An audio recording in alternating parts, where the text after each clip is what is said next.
Hello, welcome back to the Cricket Nerds. We have just watched the World Cup final and we're a bit shocked because going into this, we were probably 80-20. India are going to win this game, and Australia have put in a very clinical performance to beat India quite comprehensively. India just didn't look like the selves they'd been throughout the entire tournament. So there's lots to unpack here, lots to talk about. So before we get into it, if you're sad that India have lost this cricket match, leave a like. And that tells us how many people are sad about India losing. We're also sad that India have lost this World Cup. But there we go. It just is what it is. So let's get into it. James, initial thoughts after this game. How do you feel? I think shocked is the right word. I'm surprised. I mean, if any team was going to do it, if any team was going to pull it out the bag, it was going to be Australia. They are such a gritty team. They know how to win.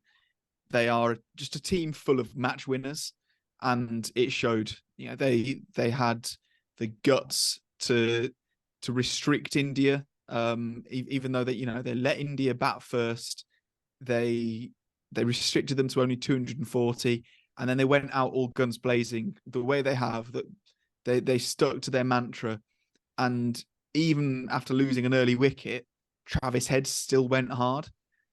Even after losing three early wickets, he was still pushing the tempo, and the guy has earned himself quite the accolade, and he's won Australia the World Cup. So it was unreal for him, and it was a good game from Australia. They played so well. They deserved to win that game, didn't they?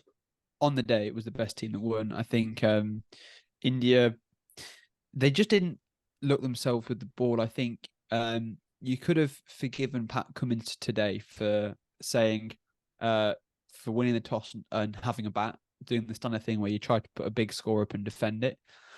Actually having that, sticking to that plan, that when the dew comes in, it makes it a bit easier to chase, especially at Ahmedabad. I think it was a good bit of captaincy from Pat Cummins today. But I think one thing that we saw from India is that it wasn't the standard top five all get 30, 40, 50 runs and set quite a good base. It was actually India were quite on the back foot all the way from the fourth over. I mean, they lost 3 wickets in the power play, or just after the power play, and that's a huge thing in a game like this. I don't want to underestimate as well Josh Inglis behind the stumps taking 5 catches. I think it was just some really impressive keeping from him, being able to take all those important catches. But really, I think the Australians had to play a perfect game in order to beat India, this strong team that India are.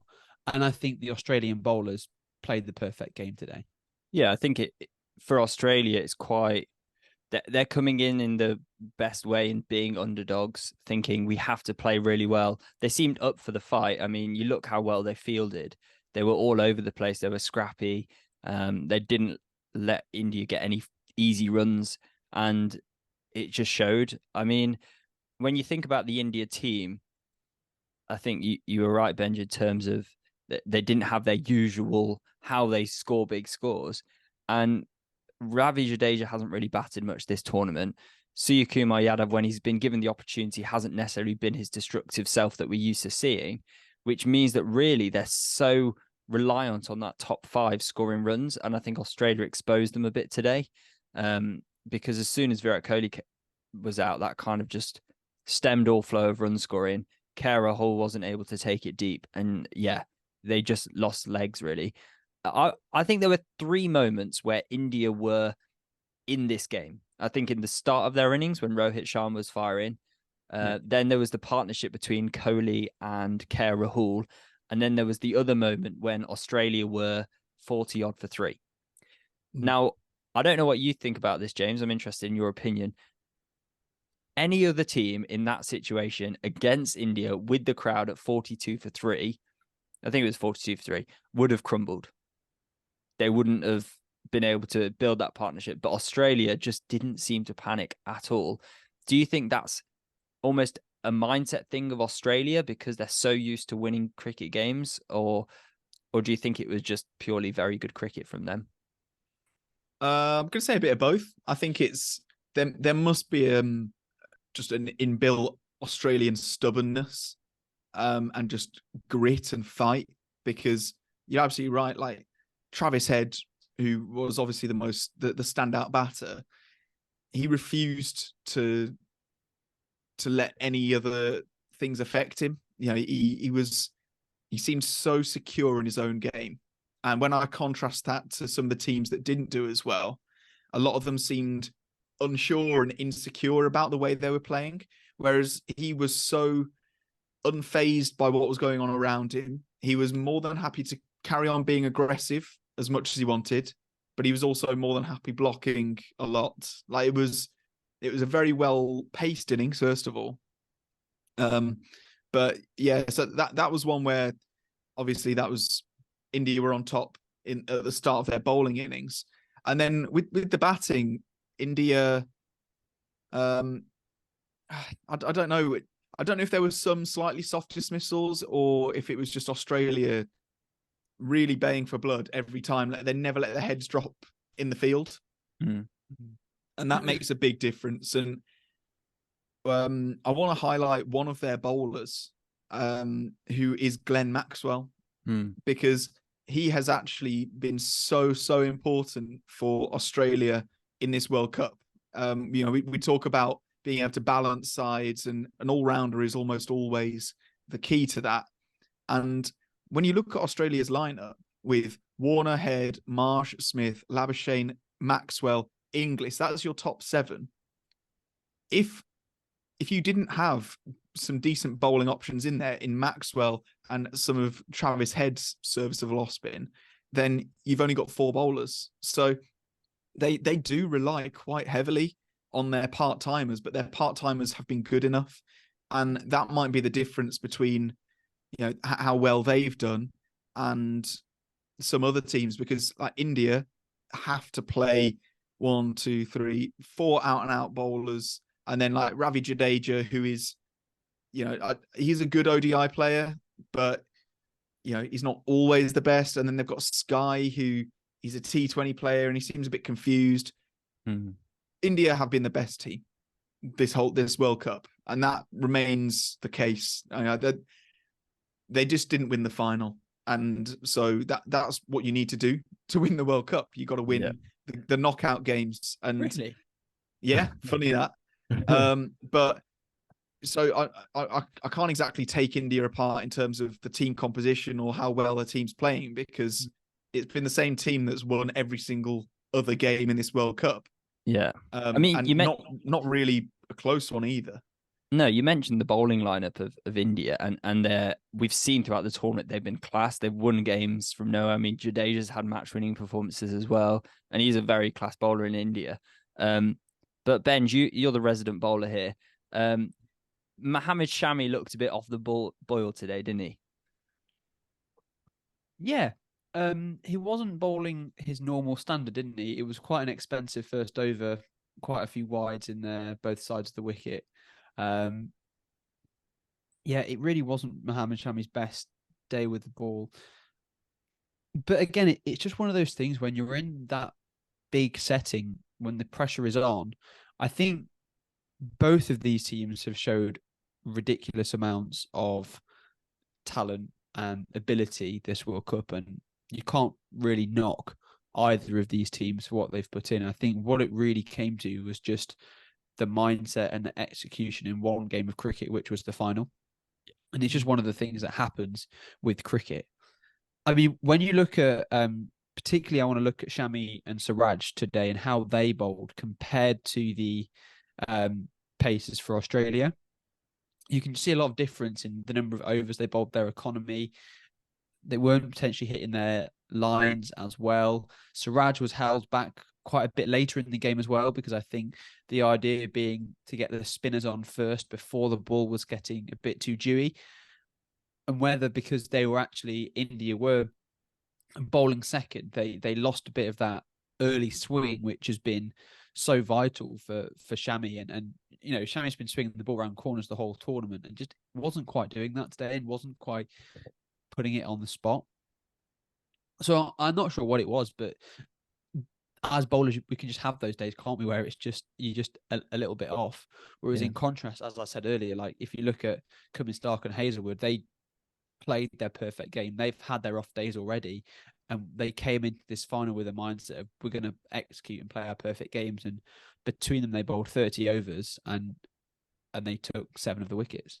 I think the advantage of bowling first is they could just keep things tight and put pressure on India that way. Whereas when India have only scored 240, from a bowling point of view, you're just searching for the magic delivery every time. Yeah, and we know players like Jasprit Bumrah and Mohammad Shami have that magic ball in them, even Mohammad Siraj. But when they're under that pressure to do that over after over, when you've got 70 runs to defend, 60 runs to defend, 50, and it keeps going down, it ups the pressure even more. And it's just so hard to kind of get any momentum in that situation. I mean, when you look at the England-New Zealand final 4 years ago, you had England coming into the final as the best team in the world over the previous 4 years. They had the best squad, but they'd never won a World Cup before, but neither had New Zealand.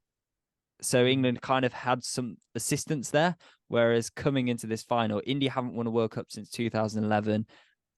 The whole of the nation is watching every single move they make, but they've come against Australia, who have won loads of World Cups since the 2011 World Cup. Australia have won a 50-over World Cup and a 2020 World Cup. They're just, as James you said, that they're just in a different league, really, when it comes to World Cups. Yeah, it was quite interesting to see the crowd actually, especially when I think they needed like 11 left. Australia did, and all the Australian players were kind of by the side. They were all kind of, patting each other on the back and celebrating, big laughs and smiles. And when I looked at the crowd, it wasn't like huge emotion from people. I didn't see many people like actually weeping or anything. Everybody just kind of looked a bit like annoyed. They were just like, oh, what's going on here? Yeah. Because I think it could have so easily swung in India's way. Travis Head didn't play a riskless game.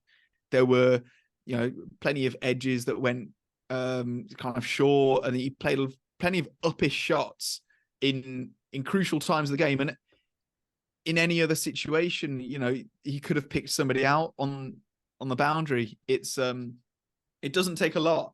So it was interesting. I was